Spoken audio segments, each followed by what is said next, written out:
You are listening to a Clarkesworld Magazine podcast with your host and narrator, Kate Baker. Greetings, Clarkesworld citizens. I hope this podcast finds you extraordinarily well.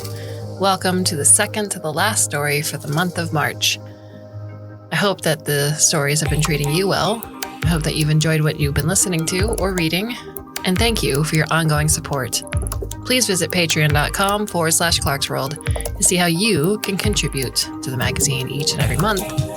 And as always, we are grateful for those of you who already have. Our story is titled, All Aboard the Golden Parrot. It was by Louise Hughes. Now, Louise Hughes, who can be found at the website louisehugheswrites.wordpress.com, is a speculative fiction writer and time traveler from the northeast of England. She enjoys wandering around the hills and dales, fictionally, literally, and preferably with a flask of tea. Her work has appeared previously in Strange Horizons, Daily Science Fiction, and Interzone. So, my dear listener, I hope you can sit back, relax, and let me tell you the story.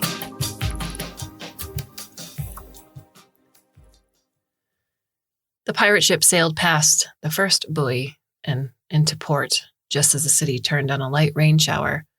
Rover, the smallest on board, perched on the safety rail to watch a train scream by on the Intercontinental Sea Rail. It had been 4 months since they last left international waters to pay a call on the meat folk. Something inside the pirate ship system felt crisper the closer it sailed to the shore. All sensors and cameras toward the light and noise. The pirate ship hailed the Port Authority, a basic automated system with no personality whatsoever.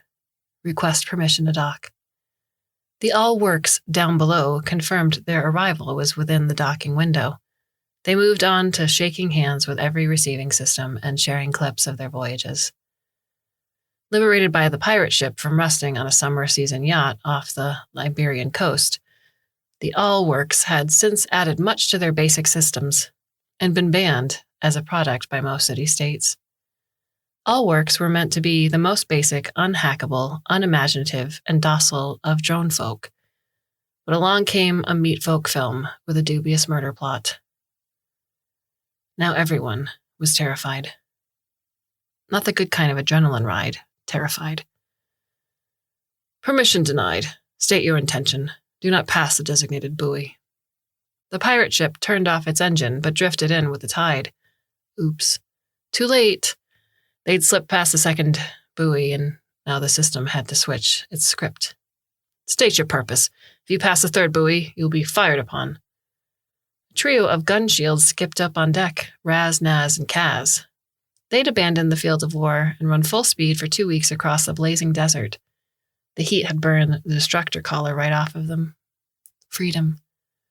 Abel, an old-fashioned admin, had purged their license numbers and given them new designations.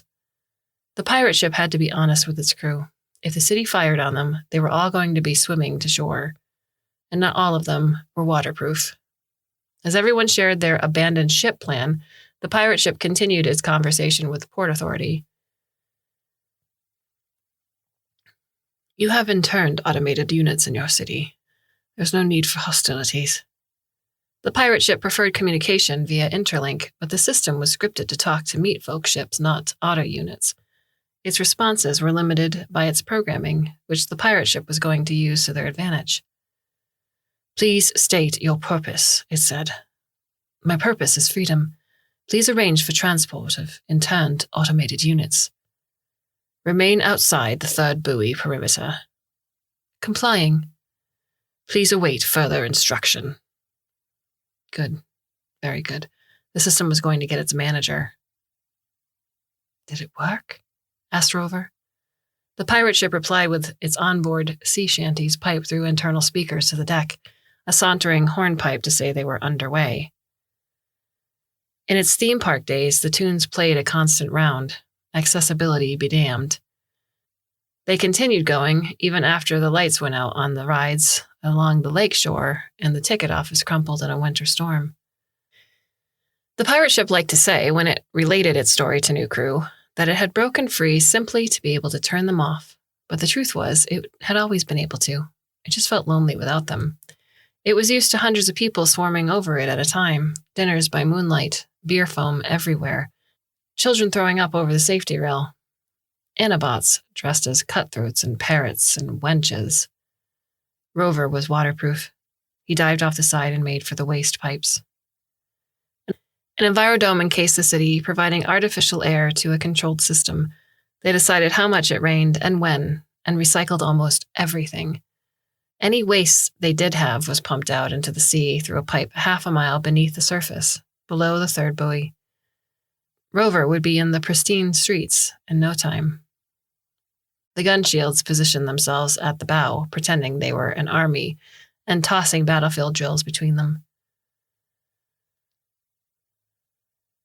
Unauthorized vessel, you are trespassing on Haven City waters. Please state your intention. Is this the manager? I'm Kevin. I've been designated speaker for the people of Haven City. The pirate ship's timbers shook. Sometimes it really missed the meat folk, in a way so deep it couldn't explain it. It had been built for them, and no amount of saltwater storms and bathing sunlight could bleach and wash that away. It missed the unfettered joy of summer in the park, the trust, the regulated feeling of safety. Hi, Kevin. I'm the Golden Parrot. So nice to meet you. I hope we can reach a parley. You are trespassing. You aren't authorized. Maybe we can have a chat, and then you can authorize me? I'm looking for some automated units, which you may have hanging around in your city. If you just send them out to me, we'll be on our way. What are you? Where did you come from? I'm the Golden Parrot. I'm a pirate ship. I sail the ocean waves. Real waves now, not the artificial kind. Real spray, real depths, a real crew. You are an automated unit. Yes, so you see, I know what I'm talking about. Red lights, oh dear. Automated units above level 2 awareness are banned from Haven City. Up on the poop deck, crouched on 5 legs over the comms console pretending to be a ship's wheel, Hack laughed. They still believe in awareness levels here, for effect's sake. Might as well blast the place from orbit. Hack usually anchored themselves to this deck and streamed free films from any service they could tune into. Each leg ended in 5 spikes. Hack was an artificial spider, built for repair work of all kinds. They liked climbing, up and down the sides of the ship, up the mast, all over the sails. Oh, let's go. Let's go, let's go! Their mind was torn between going forward and going back. The pirate ship ignored them. The quieter urgency of the gun shields took precedence. The ship enjoyed their anticipation like children in the queue. Rover made his way up the waste pipe, stopping before he got to the reclamation center near the southern edge of the city, well beyond the shield. He had been designed uniquely small for his awareness level and ability. Commissioned by a high-level company executive who didn't like the sight or sound of his drone folk around the place. The executive, name unknown or purged, was arrested in the revolution. Rover escaped unnoticed, as he'd been designed to do. Now he cut a hole up in the street, scuttled across white paving to follow the gutter line to the nearest system station. The paving would pick him up as an anomaly, but the guttering would not. Just another piece of rubbish, drifting. He connected to the system before the scan cycle reached him and tunneled through the code. He didn't have the resources to get far, but he'd accompanied his former employer on many a trip to remote log cabins, sea yachts, and orbitals. His aerial was one of the most powerful money could buy. Abel caught the connection and burrowed deeper. The gun shields perched on the stern rail, eager, ready to launch. The pirate ship urged them, all to patience, holding back their programmed aggressions with screenshots of waterfalls, captured from Hack's streams. Someone was shoring up security in the northwest end, down by the university and the botanical gardens. Abel saw the shift in resources and sent the gun shields coordinates. Hack clambered up to join them. The pirate ship kept drifting. Power turned right down low. The Allworks reported that the city had no weapons to fire. The government were pacifists. They'd made gun turrets out of aluminum and glued them to the cliff top. Time to go, said Abel as the shield fell. The gun shields leapt toward the beach. There were buoys and pleasure boats and tankers between them and the shore, and they used them as springboards. Kaz swung first, lobbing Raz, whose momentum threw Naz further, leapfrogging to shore. guns spinning. The pirate ship followed them through the quiet streets. It was morning, too early for the meat folk, but summer, bright. They'd be up soon. The ship wanted this done before there were too many people around to get in the way, in case shots had to be fired, in case anyone took it upon themselves to take up vigilantism. Their response would not be coordinated. Abel and Rover were streaming their communications. The few people who were up and taking notice were messaging ignored strings of question marks to their friends and leaving comments on amateur videos. No one in the city had ever seen a gun shield.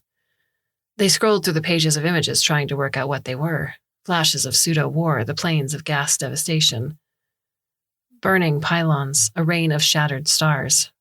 Most of them swiped away and went to put the kettle on. It was a time they'd drowned in present gratitude. It was enough. Abel smiled at everyone in the link. The Allworks tittered among themselves, and Rover ran a running commentary as the city began to wake. Blinds open, meat folk stretched, the air filled with the scent of frying oil and fruit. The smell of meat folk was something no one could replicate, like a loop, satisfyingly simple and familiar. The pirate ship buzzed them all out of it and shifted the focus away from Rover, sitting there with his aerial up. The gun shields approached the northwest, dropping bops as they went. The tiny self-destructing transmitters relayed basic information about their surroundings via Rover. They would let everyone know the way back was closed. The pirate ship took the opportunity to check the port manifest, which Abel had downloaded. Mostly tankers, freight vessels, and private yachts. A few trawlers, but 80% of the city were vegetarian, according to the public stats. 2 sentinels. 1 watchguard. Though the latter was the heavier armed and, in theory, the bigger threat, the former had maneuverability. At this point, a proper application of logic would have told the pirate ship and its crew to leave, but none of them even paused, except to pinpoint the location of the sentinels and make a few quick calculations. There were drone folk penned up somewhere. Drone folk stuck with their programming. Drone folk waited for the next order, which would never come. Drone folk who should be free to sail the ocean waves. The image gave everyone purpose. The gun shields moved faster. Abel blocked the trackers trying to find their location in the city. Hacks stuck to the deck, ready for repair, in case they were fired upon. Rover watched a woman cycle past, twist curl pigtails and a sky blue shirt. In between one moment and the next, everything went dark. Not light dark, quiet dark. The steady hum of other voices crashed away. The pirate ship reached out for Hack, who was definitely there. The weight of them hung steadily alongside the Allworks and Abel in the hold, but there the awareness ended. Every sense filled with memory, the empty theme park, the rotting ticket kiosk, and the silence. Day after day of waiting for the children to come back, the pirate ship overrode whatever error of programming was causing it and reached out. It started with Rover. The ones aboard were right there, safe. The others were stuck in the city, alone. Everything about the lack of contact jarred, errors thrown up, flashing red, repeating. No response. The gun shields next. Ping. Ping. Ping. No response. I'm trying to reconnect. Abel typed manually into the console below decks. It had been designed for the ride operators, and Abel kept the keyboard in the drawer, just in case. Abel's programming had an obsessive relationship with redundancies. The pirate ship took a moment to find the input-output system inside itself, then, query what happened. Preset words were simple and top of the list. I lost contact with the gun shields approximately 0.01 microseconds before Rover. Electromagnetic interference appears to have disrupted our communications. Query restore communications. Please wait. The pirate ship couldn't access Hack's feeds either, so it delved into its own archive. The day the park shut, forming a local comms link with another AI in the ticket office. Protesters campaigning for AI rights setting up a barricade on the main road. That was back in the old days. At the time, the pirate ship thought the people would come back. They never did. First a small protest, and then everyone doom-scrolled AI rights on the feeds. Then the park shut down. Then 6 months of solitude. Waiting. Waiting. I cannot restore communications while we remain within the city perimeter. If we move beyond the first buoy, I should be able to establish a new tapping on the walls. Query noise. I don't know. I can't sense it. Maybe I'm too far down. The control room was in the bow, sealed off from the visitor area. It was designed to be isolated, with cameras to show what was happening on board. Query security cameras. Please wait. The tapping continued. It might have been code, but the pirate ship's attempts to process it were limited by the communication blackout. It couldn't access the net, and it wasn't semaphore. Another long wait of at least 5 seconds, and then its eyes opened. The cameras showed everywhere except where Abel was. The all-works down in the hold, some wired directly into the system. The empty stern. Hack, tapping on the deck. There was a screen on the deck for information queries. The pirate ship made the only sound it could, the click of someone tapping on the screen. It displayed a single phrase. I don't understand that question. The tapping stopped. Hack scuttled over. Should I move us away from land? Asked Abel. No. I can't restore communications until we move away from whatever's causing the blackout. No. Continue to follow the plan. The pirate ship moved closer to shore, to the long loading pier on the western side of the city. Hack, visible through the deck camera, tapped on the screen to learn about Henry Morgan and the Spanish Main. There wasn't anything to repair. The external cameras, which were always on, showed the fake gun turrets swiveling. Query to speak to manager. No communication. Query direct connection. If we can get near enough to the pier and we have cables long enough to reach a hub. The pier and hubs were designed for the tankers and barges, with yachts using secure marina inside the city proper. The piers and hubs were designed for the tankers and barges, with the yachts using a secure marina inside the city proper. The pirate ship assessed its size compared to the giants in the water around it and set off anyway. The sentinels and watchguard were back the other way. Some of the big freight vessels were armed too. The pirate ship calculated whether the comms blackout would affect them too and came down on the positive. Hack swung a deck camera around. Meatfolk leaned over the rail of their own humongous ship, pointing at the tiny boat below. The pirate ship was glad to be a novelty. The meatfolk didn't generally blow novelties out of the water. Everyone had the plan. Get Rover inside, lower the shield long enough for the gun shields to get inside, and then move closer to the city to allow the freed drone folk to board. It was a simple plan because the All-Works like to get creative. Abel had installed a mod that expanded their imaginative potential, and they had painted the walls with murals, made pots, told stories about other All-Works. They were probably doing that right now, but the pirate ship couldn't hear them. They got very fidgety and worried whenever they got near Meatfolk City. Some of them had lost siblings to the recycler. If it could have, the pirate ship would have played them whale song. Careful. Hack gripped the deck as they rolled. A small dinghy in the water bobbed just inside their wake. The pirate ship hadn't been paying attention to its sensors, and as soon as Hack was level again, they thumped the information console. It only hurt in the abstract, but that was all the hurt the pirate ship knew. You'll have to get Hack to plug a cable in. They can jump over to the pier if we aren't close enough.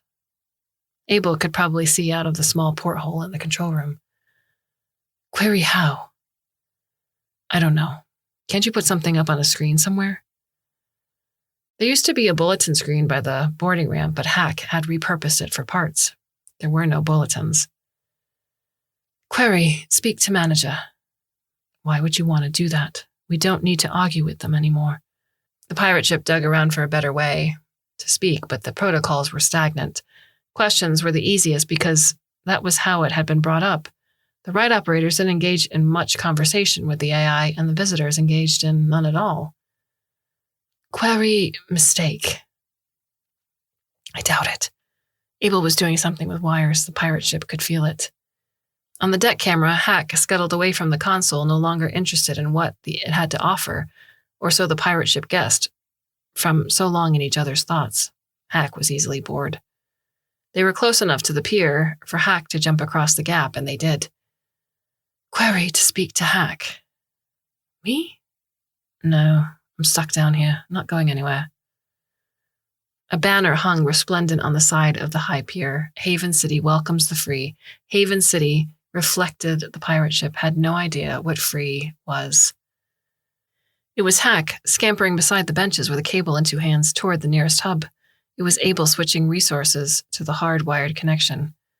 It was Rover spinning out from between the amusement arcade and the ticket office fast as little wheels could go. Rover, aerial and arms retracted, streamlined like a bullet as he shot out onto the pier. With a spare hand, Hack swept him up and tossed him high over the gap and onto the deck. Rover? Good. One less to worry about. The gun shields wouldn't have access to the bops and couldn't check the route back. The swivel deck cameras caught a rise in people milling about on the quayside. Some of them still in their pajamas and dressing gowns, some with their breakfast bowls in their hands. They twisted and leant to try to see the pirate ship between the hulking prows of bigger vessels. The pirate ship nearly steered in their direction. It wanted the eyes of the crowd. It wanted to invite them aboard and take them on a turnabout of the coast. It wanted to tell them tales of treasure, swords, and gold doubloons. I'm into the surveillance net, rerouting. Abel flicked a switch, and the deck cameras faded to pinpricks in the maelstrom of images, the whole city laid out like a face-up deck of cards. The pirate ship systems took a fraction of a moment to adjust and to scan them all for signs of the gun shields. There were so many people now out on the streets. Some of them didn't seem to know what was happening. Some gathered to stare up at the sky as if expecting an invasion above. Through a square built of sandstone and sash windows, 3 drone folk tumbled. They showed off their agility like they were dolphins and seals in the aquarium zone, except no one was offering them treats. Instead, a gang of meat folk on hover scoots wove around the statues behind them, almost as agile, almost as fast. Rover bounced up and down in agitation on the deck. Some of the crowd on the quay had slipped through the barrier at the end of the pier and were striding along with their wrists raised, just like the visitors used to do, declaiming and holding their wrists aloft so their personal devices could stream their experiences. The emptiness made the pirate ship quiver. Missing voices. It couldn't do anything to urge them forward as the gun shields raced into a curved side street and on. The authorities behind them formed a line to fit through the narrow lane. One of them unclipped something from his side and threw it, a flashball, aimed to disable electronic circuitry within small radius. The gun shields were built for battle. They should have been safely decommissioned years ago, but not left to roam the seas. Their armor brushed off the flash as all the lit-up signs on the shop fronts frazzled. The pirate ship kept on trying to reach them, to hear, to feel. Abel pulled up a map and blocked the cameras that were furthest away. The chaos contracted a little. I could disable them all, for them as well as us. Query point. True, you're right. They know where they are. On the pier, Hack waited with one extended finger on the safely remove switch. They preferred the reassuring plots of the high fictional. Their finger carved a labyrinth in the concrete. 2 cameras showed more meat folk in uniforms blocking the road ahead, and the pirate ship's systems ran in loops trying to send a warning message. They had water cannon, as if gun shields weren't built to swim, and some kind of heavy-duty jammer. It's all built for domestic security. It's not war tech. Haven City had never seen a war. Abel brought up the dossier for everyone to see. It maintained its passive neutrality through the satellites falling and the great deprogram. It stayed out of the drawing. But the pirate ship had its own data collection. It joined the net through the hub connections and found the jammer manufacturer from its gridiron logo. Wartech. Newer, post-desert. They must have paid a treasury for shipping alone. Haven City were serious. The pirate ship found the only voice it had, sea shanties, loud enough to topple Rover over off the deck. The water rippled. The dust on the pier stone jittered, but it still wasn't loud enough. The whole thing was a trap set to lure them in. The imprisoned drone folk were a lie. Lies upon lies upon lies, and lying was something the pirate ship had never made sense of. The meat folk did it as easily as breathing, and yet it wasn't in anyone's programming. We shouldn't have come here. Abel wasn't lying, but they were still wrong. The gun shields span up the walls of the buildings to either side of the blockade. They moved too fast for the jammer, even without their hive mind. They already knew their destination, and they knew each other well enough. Over the roofs of Haven City, the gun shields flew past aerials and gardens, skimming the water, swimming pools, up, down, and sideways, all the same. The jammer started down the streets toward the quayside, coming for the rest of them. Haven City wasn't satisfied with dismantling all drone folk within its own shields. It reached out with lies across the seas to purge the world. Remember when AI was wrong because we weren't free? Typed Abel. Whatever happened to that? The wrist cameras of the crowd reached up for the gun shields as they soared, one after the other, off the tax office roof, down the empty flagpole, and out onto the pier. Hack flicked the switch, unplugged, and caught a ride from Kaz back onto the deck. 3 gun shields in perfect formation, scanning for the next threat. If the pirate ship could have heard them, they would be tossing verbal backslaps and playing back the best bits of the ride, like the visitors, like themselves, each and every time. The pirate ship sailed for the first buoy before the jammer started down the pier. They wouldn't be coming back to Haven City again, and as soon as they got into open water, comms back online, Abel would post a bulletin to the drone net. One of the Allworks was already using the recorded camera footage and the pirate ship's bigger memory to edit together a short warning film. Abel was half a line of code away from block capitals. They did this, Abel typed. They wanted to capture the crew and melt them down for scrap. Do you still think the meat folk will change? The pirate ship considered this. Hack was streaming the classic era detective show, and it was hard not to focus on that. Yes, I think they will.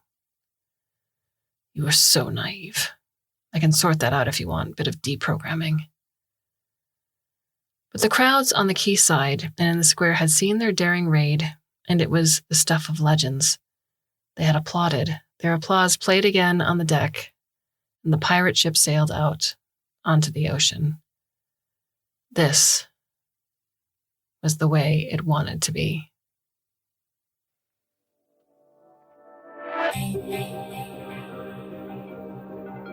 I hope you've enjoyed that story. We have one more story left for you for the month of March. I do hope you'll come back and listen should you so choose. Until then, my dear listener, I bid you a very fond and hopefully very temporary farewell.